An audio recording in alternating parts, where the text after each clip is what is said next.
guys, welcome back to my channel. Today's DIY is very special to me. It's inspired from a personal milestone of mine. My name is Dhivya Sahadevan and I post a video every Thursday 8 a.m. IST covering a wide range of topics. So I share my favorite recipes, I do DIY, I share my parenting tips, and I even do a whole lot of curly girl videos. So if any of these ring a bell with you, make sure to subscribe to my channel. If you're following me on Instagram, you know the story of how I came to terms with my fear of driving, and after 11 years of actually holding a driving license, I have finally started driving a car. So this is a big deal for me, and this is the first car keys I own. So the inspiration for today's DIY keychain also comes from here. Enough of the story, let's get right to it.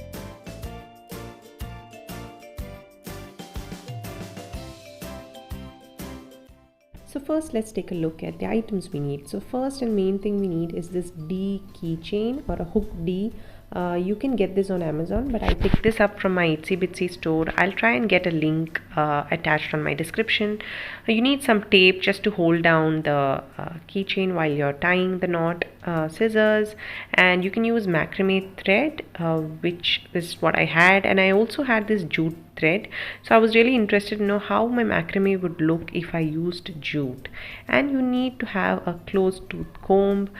So for my video today, I'm using the jute thread. So I've already created my keychain with my macrame thread, and it looks like this.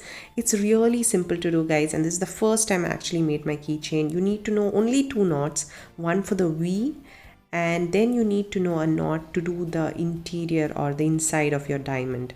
So just 2 knots and you can make this keychain. So I'm going to use this as my reference throughout this video, just so that it's going to make it a lot easier to explain what I'm doing next. So this is my D hook keyring, which I'm going to be using for my keychain today, and I'm going to be using the jute thread just to see how easy or difficult it is to use jute in place of the macrame thread. So the first thing you need to do is measure out a 20-inch double strand thread. So you can just, you don't have to be exact, just roughly, ballpark it and just cut it out. Similar to this, I need to cut out another 2 pieces for making my keychain. So totally you will have 3 pieces of this. So the next step is now to pass these through your keyring and make a knot. So for that, make sure the ends are, at the same level, and then you want to take your, closed loop end and pass this into your keyring like this, and then pull it out, and through this loop you want to pass in the ends. And that should create a nice and sturdy knot for you. So repeat this for your other 2 strings as well. So now we are ready to start tying our knots. So just to keep it sturdy so that it doesn't move around, I'm going to tape down my keyring using regular cello tape. To make it a little extra sturdy, I'm going to place my tape over the keyring just to hold it down a little bit more. So with that, we are now ready to start tying our actual knot. So first, what we're going to learn is tie these V shapes on our keyring. So for that, we're going to take the rightmost thread or the outermost thread on any side you can start with, pull it inward, and then take the other string and then wrap it around your first outer thread. So your outer thread is actually going to be, moving from the outside and coming towards the middle. So the same thing. So the other thread is going to be, going over to the other side. So you want to repeat this knot now a second time. So each knot with each thread, you're going to be doing the knot twice.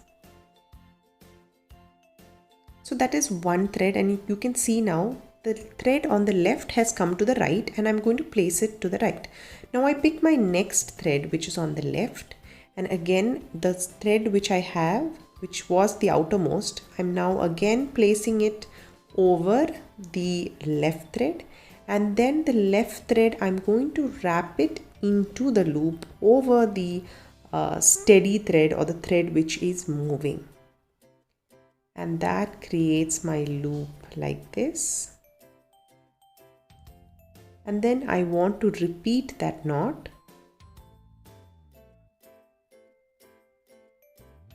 And there we have our knots.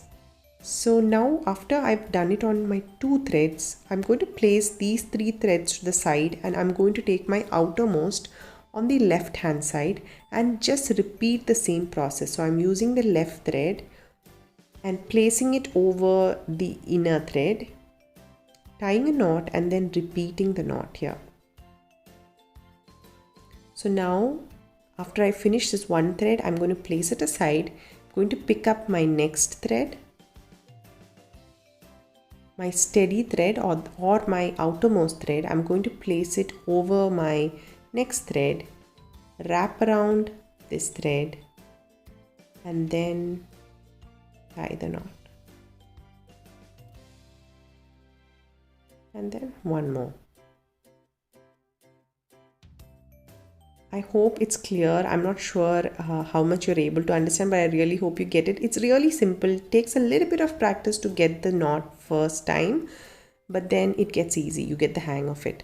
So now we've completed on both sides, and now you have these inner 2 threads, which were my outer threads. Now they've come both to the inside.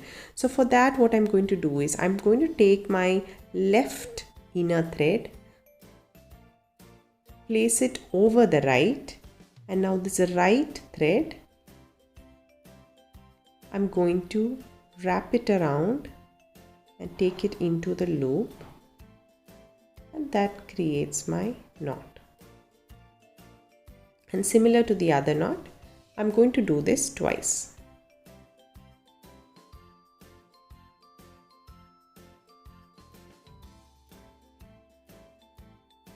So now if you can see, this completes our V. So this is the first V we completed.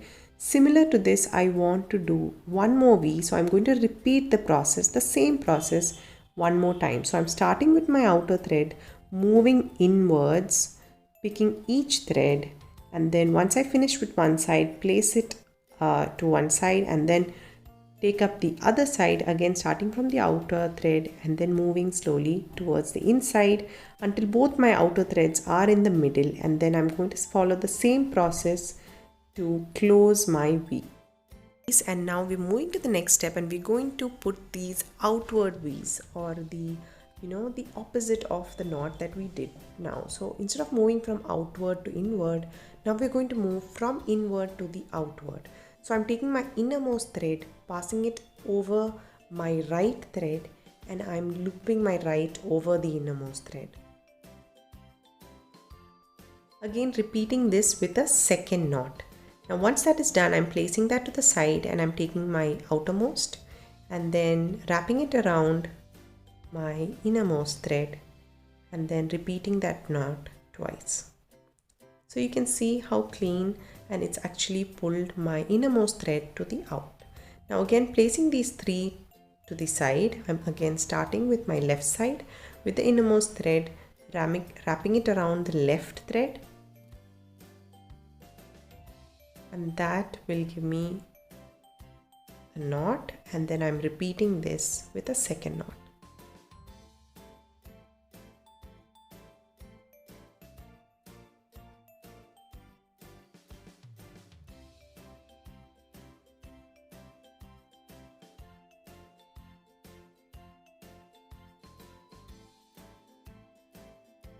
So once we've completed this step, it should be looking something like this. And now we are going to move to our next knot, which is a second knot we need to know, and that is the inside of our diamond. So you can see this, and this is I think it is called a 4 knot or a 4 stitch knot.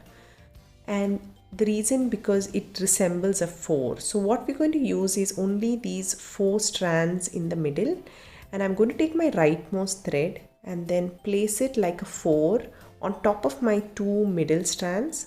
Take my leftmost and place it downward, and the thread which is going downwards from the behind, I want to bring it into this loop. So I'm going to lift my thread and really knot my thread which is facing downwards and pass it through this loop, and then you just need to tighten it out, and this will give you your inner knot.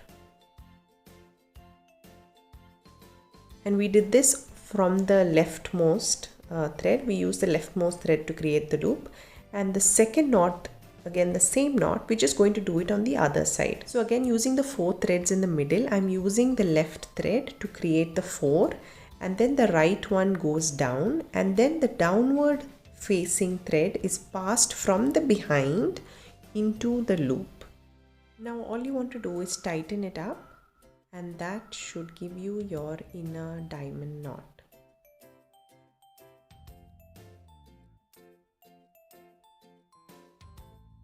So that's all really, that's all the 2 knots you need to know to create this. Now what I want to do next is to complete my diamond with the thread again moving from the outward to the inward to close my diamond.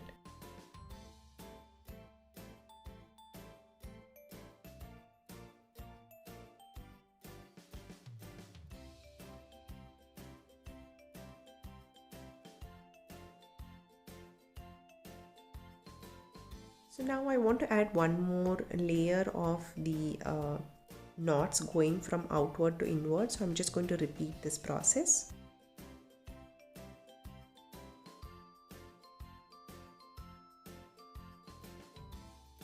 At this point you can stop here, or you can go ahead and create one more diamond like the way I did over here.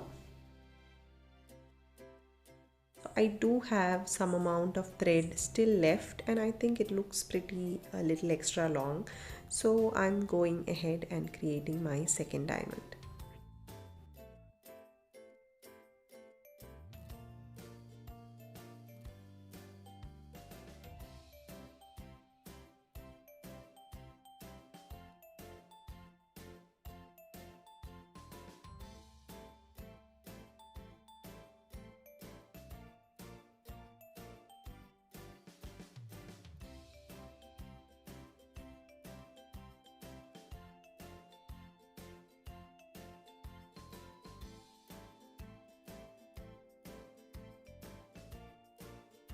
So now we're done with all the loops, and let me pull it out and show you how it's looking close up. So what I noticed when different from using the macrame thread was the jute thread is not so similar in its dimensions of the thread is little uneven.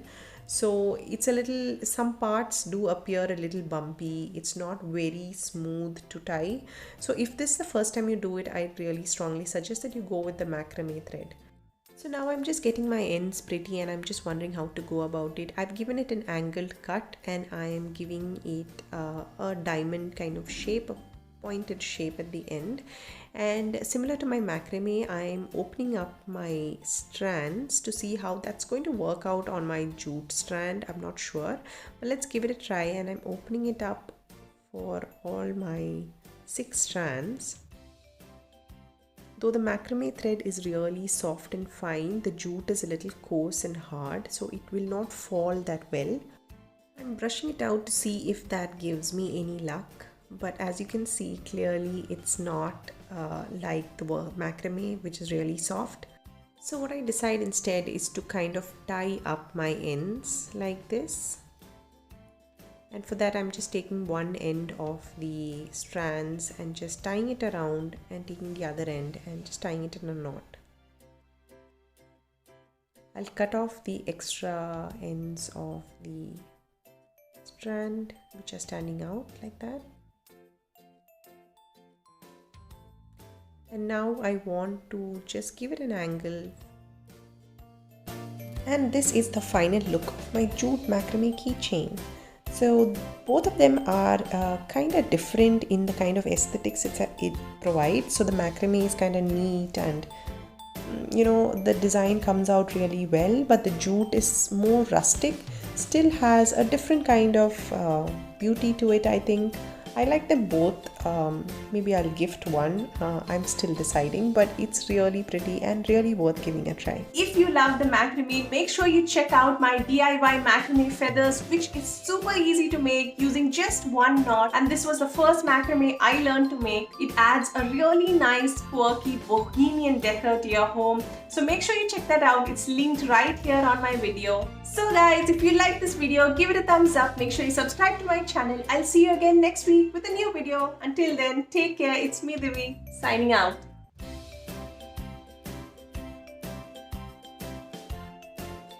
I should have ironed my t-shirt. Just cover it. Ah, ta-da!